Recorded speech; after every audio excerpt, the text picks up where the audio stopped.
بسم اللہ الرحمن الرحیم نحمده ونصلی علی رسولہ الکریم اما بعد عن ابی ہریرہ رضی اللہ تعالی عنہ قال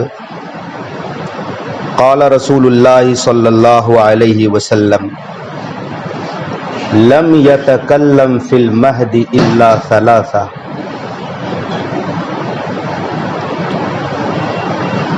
حضرات،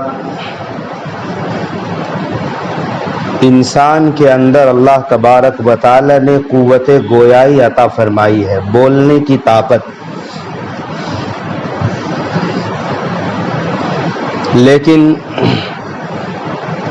کبھی اللہ چاہتا ہے تو ہٹا کٹا توانا انسان کے اندر سے اللہ اس قوت کو سلب کر لیتا ہے. دیکھنے میں تندرست انسان ہے مگر گونگا ہے، بول نہیں سکتا. لیکن کبھی کبھی اللہ رب ذوالجلال والاکرام اپنی قدرت دکھاتا ہے، طاقت دکھاتا ہے کہ وہ بچہ جو دودھ پیتا ہے، 2-4 دن کا بچہ ہے، اور وہ بچہ بڑے کی طرح فصیحانہ انداز میں گفتگو کر لیتا ہے، تو اب تک کتنے بچوں نے دودھ پیتے زمانے میں بڑے لوگوں کے انداز میں بات کی ہے.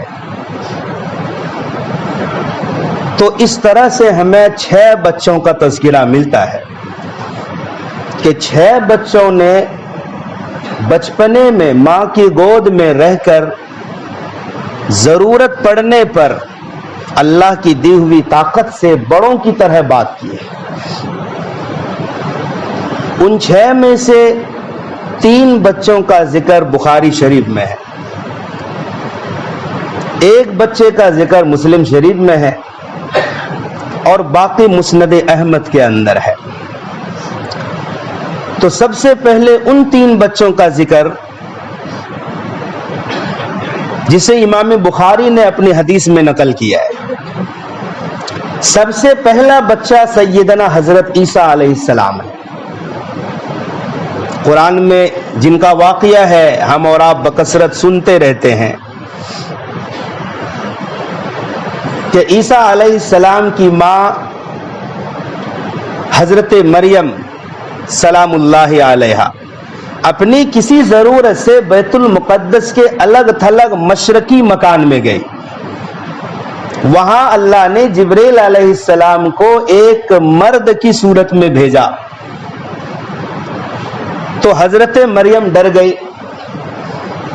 چونکہ پاک باز تھی، طاہرہ تھی، خدا سے ڈرنے والی تھی، کنواری تھی. تو جبریل علیہ السلام نے کہا ڈرنے کی ضرورت نہیں ہے، ہم اللہ کے فرستادہ ہیں، میرا آنا اس لیے ہوا ہے کہ میں تمہیں ایک لڑکا عنایت کروں. وہ ڈری، آج تک مجھے کسی انسان نے چھوا نہیں، کیسے لڑکا ہوگا. بہرحال حضرت جبریل علیہ السلام نے حضرت مریم کے گریبان میں پھونک ماری، حمل ٹھہر گیا. پھر آبادی سے باہر چلی گئی. جب ولادت کا وقت ہوا رو رہی تھی اور کہہ رہی تھی کاش میں پیدا ہی نہ ہوتی، لوگ مجھے بھول جاتے، میرا بھولنا بھی بھول گیا ہوتا. بہرحال بچے کی ولادت ہوئی، سیدنا عیسیٰ علیہ السلام پیدا ہوئے. وہ لے کر جب بستی والوں کے پاس آئی تو بستی میں تو کوہرام مچ گیا، لوگ برا بھلا کہنے لگے، مریم تو کنواری ہے، یہ بچہ کہاں سے آیا وغیرہ، تیرے ابو امی تو اس طرح سے نہیں تھے، تو نے یہ کیسی حرکت کی. تو حضرت مریم علیہ السلام، حضرت مریم سلام اللہ علیہا نے بچے کی طرف اشارہ کر دیا، فاشارت الیہ. تو لوگوں نے کہا بے وقوف مت بناؤ، جو بچہ ابھی گود میں ہے وہ ہم سے کس طرح سے بات کر سکتا ہے. بس عیسیٰ علیہ السلام بول پڑے، قال انی عبد اللہ آتانی الکتاب وجعلنی نبیا وجعلنی مبارکن اینما کنت. عیسیٰ علیہ السلام ابھی بالکل نوزائیدہ بچہ ہے، لیکن بڑے کے انداز میں فصیحانہ کلام کیا ہے کہ بے شک میں اللہ کا بندہ ہوں، اللہ نے مجھے کتاب بھی دی ہے اور رسول بھی بنایا ہے، ماں کا فرما بردار بنایا ہے، اللہ نے مجھے نماز، زکوٰۃ اور نیکی اور حسن سلوک کرنے کا حکم دیا ہے. تو پہلا بچہ حضرت عیسیٰ علیہ السلام ہے جنہوں نے بچپنے میں بات کی. اور بخاری شریف میں جو دوسرے بچے کا ذکر ہے وہ اس طرح سے ہے کہ بنی اسرائیل میں ایک شخص تھا، بہت بڑا عبادت گزار، جریج نام تھا اس کا. اس عبادت گزار کی یہ عادت تھی کہ اپنی بستی سے باہر جنگل میں اس عبادت گزار نے اپنا خیمہ بنایا تھا، عبادت خانہ بنا رکھا تھا، اور اسی میں دن رات مسلسل عبادت الہی میں مشغول رہتا، لمبی لمبی نمازیں پڑھتا تھا. تو جب کئی دن مسلسل اپنے عبادت معبد خانے میں موجود تھا وہ، تو ماں کو بیٹے کی یاد آئی کہ کئی دن ہو گئے جریج سے ملاقات نہیں ہوئی. تو ماں گئی خیمے تک، اور وہ تھوڑا اونچا بنایا ہوا تھا معبد، اونچائی پر جریج عبادت میں مشغول تھا کہ ماں پہنچ کر آواز دیتی ہے، جریج. اب وہ عبادت میں ہے، نماز کی حالت میں ہے. جریج یہ سوچ رہا ہے کہ میں نماز پڑھوں یا نماز توڑ کر ماں کو جواب دوں. پھر دل ہی دل میں فیصلہ کیا کہ نہیں، میں نماز ہی پڑھتا رہوں گا. ماں بیچاری واپس چلی گئی. پھر دوسرا دن آیا اور دوسرے دن بھی ماں پھر گئی اور بیٹے کو آواز لگائی، جریج. بیٹے کا وہی حال تھا کہ لمبی لمبی نماز میں تھے، تو سوچا کہ نماز میں ہی مشغول رہتا ہوں. تیسرے دن پھر یہی واقعہ پیش آیا. تیسرے دن جب بیٹے نے کوئی جواب نہیں دیا تو ماں نے بد دعا کر دی. کیا؟ اے اللہ، اس جریج کو، میرے بیٹے کو اس وقت تک موت نہ دینا جب تک کہ کسی فاحشہ زناکار عورت کا منہ نہ دیکھ لے. یہ بد دعا دے کر ماں چلی گئی. علماء نے، فقہا نے لکھا ہے کہ اگر کوئی بندہ نفل نماز میں مشغول ہے اور ماں یا باپ میں سے کوئی آواز دے تو نفل نماز توڑ دینا چاہیے اور ماں باپ کو جواب دینا چاہیے. ہاں، اگر فرض نماز میں مشغول ہے تو نماز کو نہیں توڑے، لیکن پھر بھی نماز کو مختصر کرے، ہلکا کرے اور ماں باپ کی خدمت میں جائے. ماں باپ کا اتنا بڑا مقام ہے. ماں باپ راضی تو رب بھی راضی، ماں باپ ناراض تو رب بھی ناراض. بہرحال پھر کیا ہوا، ایک زناکار عورت آئی، فاحشہ عورت آئی، اور جریج سے اپنی خواہش کا اظہار کیا. تو جریج نے منع کر دیا کہ میں تو اپنی ماں کو بھی جواب نہیں دیتا. تو اس فاحشہ عورت نے ایک چرواہے کے ساتھ منہ کالا کیا، حمل ٹھہرا، ایک بچہ پیدا ہوا. لوگوں نے پکڑا یہ بچہ کہاں سے آیا، تو اب اس عورت نے کہا یہ بچہ جریج کا ہے، وہ جو عبادت گزار ہے اس کا بچہ ہے، اس نے زنا کیا ہے. اب لوگ دوڑے کدال لے کر، پھاوڑا لے کر، اور جریج کے معبد کو، عبادت خانے کو ڈھا دیا. جریج نیچے آیا، لوگوں نے سخت سست کہنا شروع کیا، گالیاں دی اور سزا دینے کا پلان بنایا. جریج نے کہا مجھے کیوں مار رہے ہو، کیوں گالیاں دے رہے ہو؟ کہا تمہارے اوپر الزام ہے کہ تم نے فلاں کے ساتھ زنا کیا ہے. کہا اس عورت کو بچے کے ساتھ بلاؤ. وہ عورت آئی بچے کو لے کر.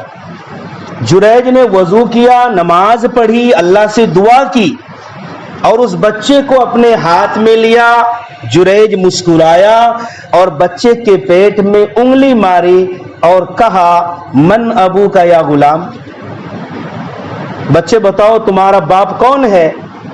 تو بچے نے کہا فلاں چرواہا۔ اب لوگوں کو افسوس ہوا کہ ہم نے تو غلط کیا، خواہ آپ کے عبادت خانے کو توڑا، آپ کو برا بھلا کہا، ہم آپ کے عبادت خانے کو سونے کی اینٹوں سے تعمیر کریں گے۔ جریج نے کہا نہیں، اس کی بالکل ضرورت نہیں، اسی مٹی سے کرو جس طرح سے پہلے بنا ہوا تھا۔ اس واقعے سے ہمیں کیا سبق ملتا ہے؟ لوگ آج کے دور میں کسی کے ساتھ محبت اور عقیدت میں اس طرح محو ہو جاتے ہیں کہ پاگل ہو جاتے ہیں۔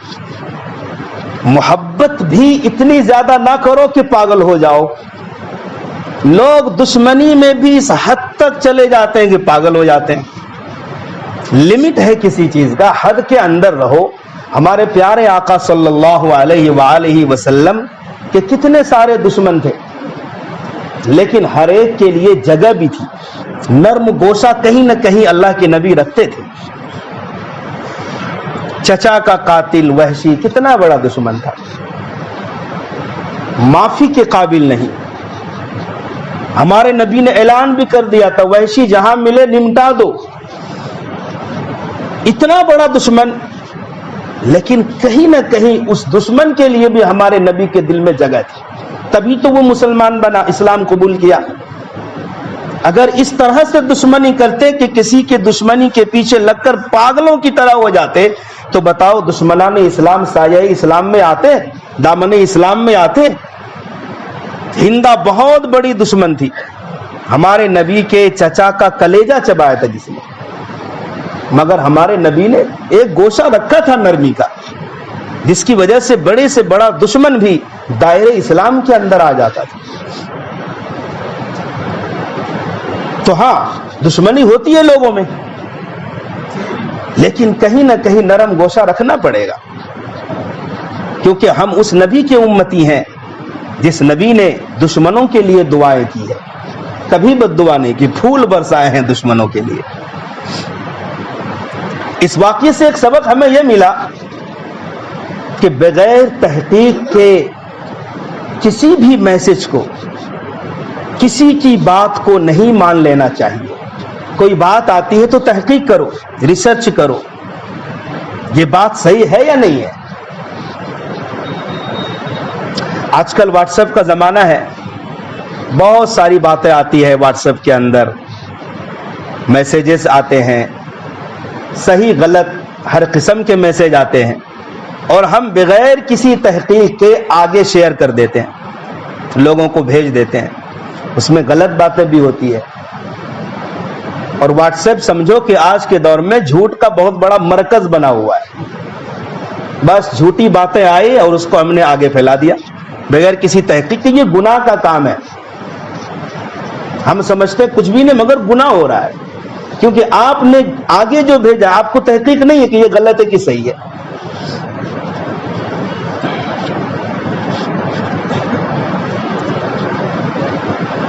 دوسری بات یہ ہے کہ ماں باپ کا اکرام کرنا چاہیے، ماں باپ کا ہم پر حق ہے، پھر ماں کا زیادہ حق ہے باپ کے مقابلے میں۔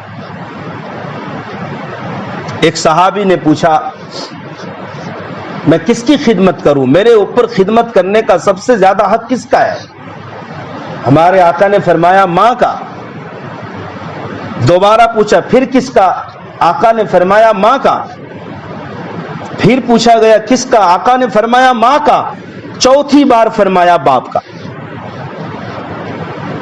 ماں کا حق 3 گنا زیادہ ہے، یعنی اگر ماں اور باپ دونوں اکٹھے اپنے بچے کو پکارے تو پہلے ماں کے پاس جانا چاہیے شریعت کی روح سے، پھر دوبارہ پکارے تو بھی ماں کے پاس جاؤ، چوتھی بار باپ کے پاس جاؤ، چوتھی بار میں باپ کا حق ہے۔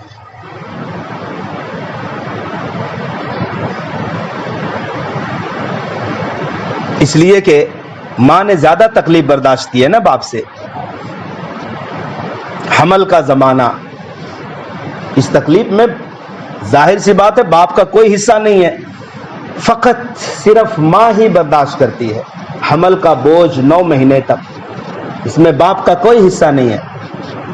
وہ 9 مہینہ بیماری کے ایام ہے، سمجھو، کروٹ بدلنے میں تکلیف ہوتی ہے، پھر ولادت کی تکلیف، درد ذہ جو جانکنی کا مسئلہ ہوتا ہے،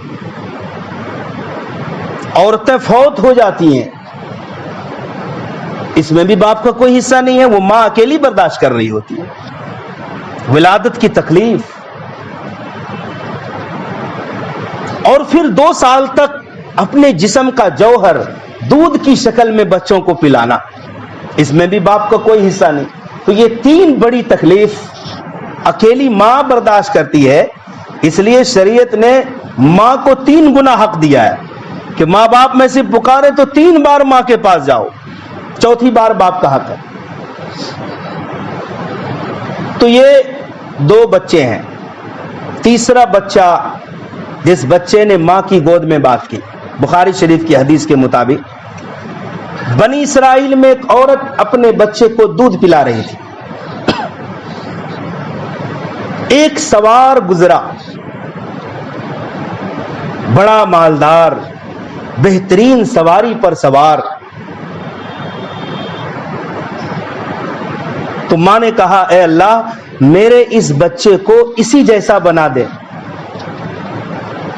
ماں کی چاہت ہوتی ہے نا، کسی کے پاس کار ہے تو میرے بچے کے پاس بھی کار ہو، میرے بچے کے پاس بھی بلڈنگ ہو، اور میرا بچہ بھی فلاں کی طرح بن جائے، اور آج عام طور ہے۔ حالانکہ ماں کی خواہش ہونی چاہیے کہ جیسے فلاں شخص نمازی ہے میرا بچہ بھی نمازی بن جائے، میرا بچہ بھی عالم دین بن جائے۔ اس کی فکر نہیں، فکر ہے تو دنیا کی فکر ہے، دین کے بارے میں خواہش کیوں نہیں پیدا ہوتی ہے؟ تو جیسے ہی ماں نے کہا اے اللہ میرے بچے کو اس جیسا بنا دے جو سواری پر سوار ہو کر گزرا، تو بچہ دودھ پی رہا تھا، پستان سے اپنے منہ کو ہٹایا اور اس سوار کی طرف بچے نے دیکھا اور کہا اے اللہ مجھے اس جیسا مت بنانا۔ چھوٹا بچہ ہے، دودھ پی رہا ہے، بڑوں کی طرح بات کیا۔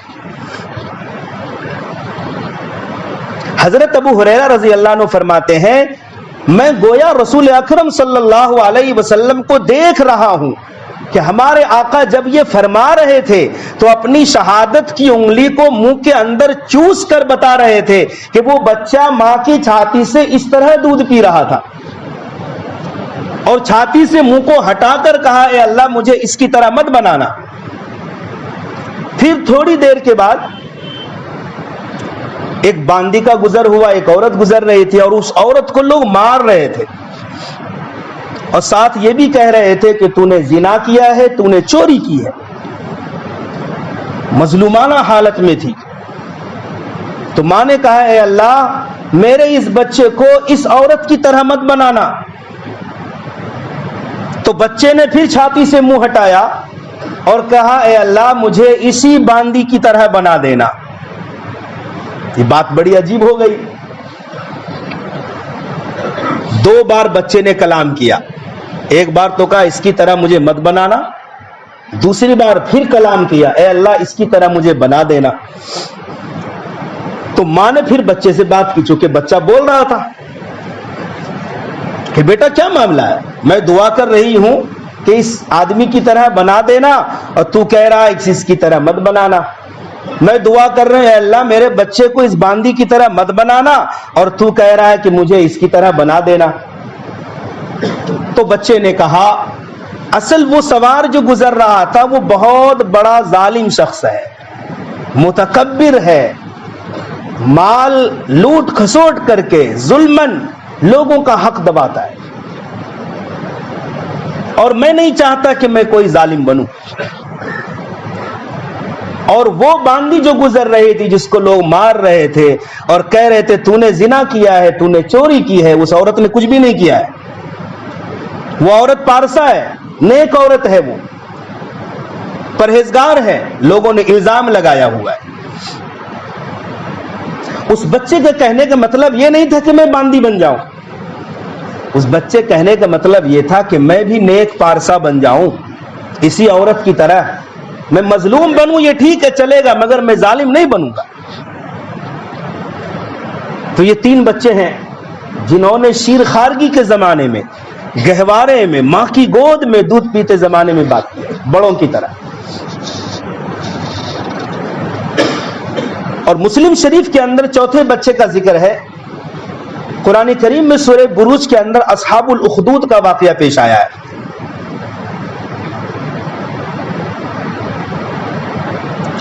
اس کا آخری نتیجہ یہ ہے کہ ایک بادشاہ نے بہت سارے مسلمانوں کو خندق کھود کر اس میں آگ لگائی اور سب کو اس میں دھکیلنے کا حکم دیا۔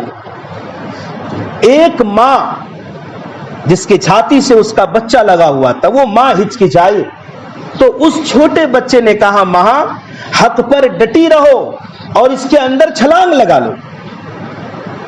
تو یہ چوتھا بچہ ہے جس نے ماں کی چھاتی سے لپٹتے ہوئے چھوٹے بچے میں بڑوں کی طرح بات کی۔ اور مسند احمد کے اندر ہے، پیارے آقا صلی اللہ علیہ وسلم معراج میں جا رہے تھے، تو جب مسجد اقصی سے اوپر گئے تو ایک جگہ سے بہترین قسم کی خوشبو محسوس ہوئی۔ تو ہمارے آقا نے پوچھا یہ خوشبو کہاں سے آئی، کہاں کی خوشبو ہے؟ تو جبریل علیہ السلام نے بتایا یہ خوشبو اصل میں فرعون کی بیوی اور فرعون کی بیٹی کی خادمہ مشاطہ جو کنگھی کرنے والی تھی، اس کی اور اس کے بچوں کی ہڈیوں سے یہ خوشبو آ رہی ہے۔ وہ اس طرح سے کہ ایک دن وہ خادمہ فرعون کی بیٹی کے بالوں کو سنوار رہی تھی، کنگھی نیچے گر گئی تو بسم اللہ پڑھ کر کنگھی کو اٹھائی۔ تو بیٹی نے کہا یہ اللہ کون ہے؟ کیا میرا باپ ہے اس سے مراد؟ کہا نہیں، میرا اور تمہارے باپ کا رب اللہ ہے۔ کہا تم میرے باپ کو رب نہیں مانتی؟ کہا نہیں۔ کہا میں اپنے ابا سے بول دوں؟ کہا بول دو، میرا اور تمہارے باپ کا رب اللہ ہے، تمہارا باپ اللہ نہیں ہے، رب نہیں ہے۔ اور فرعون کہتا تھا میں رب ہوں، سب سے بڑا رب ہوں۔ بہرحال فرعون کو شکایت گئی، فرعون نے بلوایا، یہ اپنی بات پر ڈٹی رہی۔ فرعون نے کہا ایک بہت بڑا پیتل کا دیگ تیار کرو اور آگ سے دھوکو، اس کو گرم کرو، اور پھر اس گرم دیگ کے اندر اس عورت کے سارے بچوں کو ایک ایک کر کے ڈالو۔ ڈالنا شروع کیا۔ ایک چھوٹا سا بچہ تھا یا بچی تھی جو سینے سے چمٹی ہوئی تھی، دودھ پیتا بچہ۔ تو ماں ہچکچائی، چھوٹے بچے سے ماں کو زیادہ محبت ہوتی ہے دودھ پیتے بچے کو۔ تو جب ہچکچائی تو وہ دودھ پیتا بچہ بول اٹھا ماں ہچکچاؤ مت، آخرت کے عذاب سے اس دنیا کا عذاب بہت ہلکا ہے، کود جاؤ، چھلانگ لگا دو۔ تو اس عورت نے فرعون سے یہ شرط بھی لگائی تھی کہ دیکھو ٹھیک ہے ایک ایک کر کے ڈال رہے ہو اور مجھے بھی ڈال دینا، لیکن ایک شرط ہے کہ ہم سب بچوں کے اور میری ہڈیوں کو ایک کفن کے اندر باندھ کر ایک ہی جگہ دفن کر دینا۔ فرعون نے یہ بات مان لیا، تو وہیں سے یہ خوشبو آ رہی۔ یہ تو 5 بچے ہو گئے۔ چھٹا بچہ حضرت یوسف علیہ السلام کی شان میں جس بچے نے گواہی دی تھی، جب زلیخا نے پھسلایا یوسف علیہ السلام کو تو یوسف علیہ السلام بھاگے اور دروازے کھلتے گئے اور تالے ٹوٹتے گئے۔ جب بالکل آخری گیٹ پر آ گئے دونوں تو وہاں عزیز مصر موجود تھا، زلیخا کا شوہر۔ تو زلیخا نے اب الزام لگایا، خود ہی اپنے شوہر سے کہا کہ جو شخص آپ کی اہلیہ اور بیوی کے ساتھ غلط کام کرنے کا ارادہ کرے، برائی کا ارادہ کرے، اس کی کیا سزا ہونی چاہیے؟ یہی نہ کہ اس کو جیل میں ڈال دو یا اس کو کوئی جسمانی دردناک سزا دو۔ تو یوسف علیہ السلام نے کہا نہیں، یہی مجھے پھسلا رہی تھی، یہی بہلا رہی تھی۔ اب عزیز مصر بہت پریشان کشمکش میں تھا کہ کس کی بات مانوں، یوسف کی بات مانوں یا زلیخا کی بات مانوں۔ تو وہیں جھولے میں ایک بچہ تھا. اس میں اختلاف ہے, کسی نے کہا وہ شیرخوار بچہ تھا یا کچھ بڑا بچہ تھا.